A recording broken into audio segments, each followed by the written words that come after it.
আলহামদুলিল্লাহ। এজন্যই যে আমার মতো একজন অধম, এলেম নাই, আমল নেই, এরপরেও আজকের এই জুমার নামাজ অর্থাৎ এই মসজিদ উদ্বোধন জুমার নামাজ দিয়ে আমার মতো একজন নগণ্য খাদেমকে এখানে সুযোগ করে দিয়েছেন যে রব, আসলে আমি শুকরিয়া আদায় করে সেই কৃতজ্ঞতা সমাপ্ত করতে পারবো না।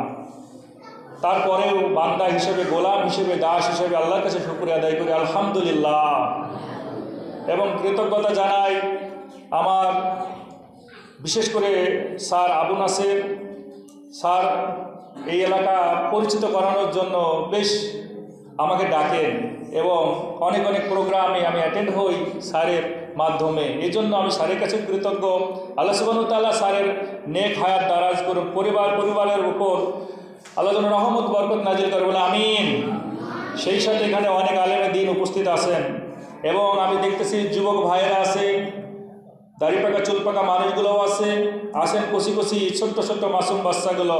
আল্লাহ সুবহানাহু ওয়া তাআলা আমাদের সকলকেই এই জুম্মা মোবারক অর্থাৎ বেহেশতের বাগানে শুভ উদ্বোধন এই জুমার নামাজ এবং জুমা আল্লাহ আমাদের সকলকে কবুল করে বলেন আমিন আমিন।